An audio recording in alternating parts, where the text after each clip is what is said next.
Although the trailer for the upcoming Queen and the Sea DLC is a whopping 31 seconds long, only about 17 seconds contain actual footage of the new content. But never fear, that's more than enough time that I need to put a theory together. After a 5-month hiatus from the game, I've been drawn back to the mysterious island and the malaise has taken a hold of me yet again. In the brief teaser trailer for the DLC, we see firsthand that the Queen is very much alive, and she's accompanied by what seem to be 3 of her most trusted guards. These 3 guards are each equipped with a unique weapon that they procured from a lore room in High Peak Castle. The reliefs show that a set of blades, a bow, and a ball and chain are all missing from the weapon rack. These same weapons can be seen not only in the trailer and promotional artwork, but also in screenshots from Motion Twin's official Twitter account. The Queen is seemingly on a one-track mission to kill someone, but who might this be?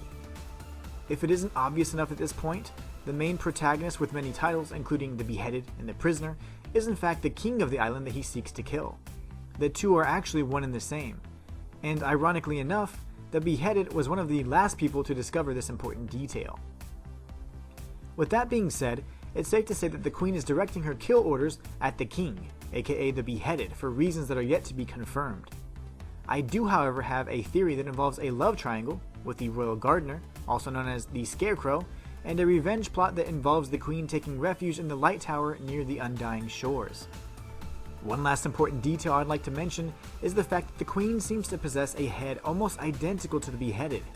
This smoky visage is indicative of either alchemy or some other unnatural means of self-preservation. In the Beheaded's case, we know it was the result of some failed alchemical experiment. We've also learned from bits and pieces of information strewn about the fractured shrines and the Undying Shores that the apostates were essentially necromancers that had access to highly advanced medical techniques and that the dead were not discarded. In fact, we know that the dead were utilized in a number of ways, and perhaps the Queen's head symbolizes a more pure form of self-preservation and immortality than that of the Beheaded. It's very likely that this dichotomy between the king and queen was the reason for the vast difference in ideologies when it came to the quote-unquote forbidden practices that the Queen's people partook in. Ironically enough, it seemed that the king would employ similar methods to save himself when the malaise plagued his kingdom. Now I'll leave you with perhaps the most important question of all. Was the Queen always like this?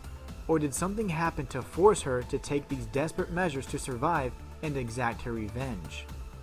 Comment "Long live the Queen" down below if you want more theories just like this one. And until next time, it's the Inhuman One signing out.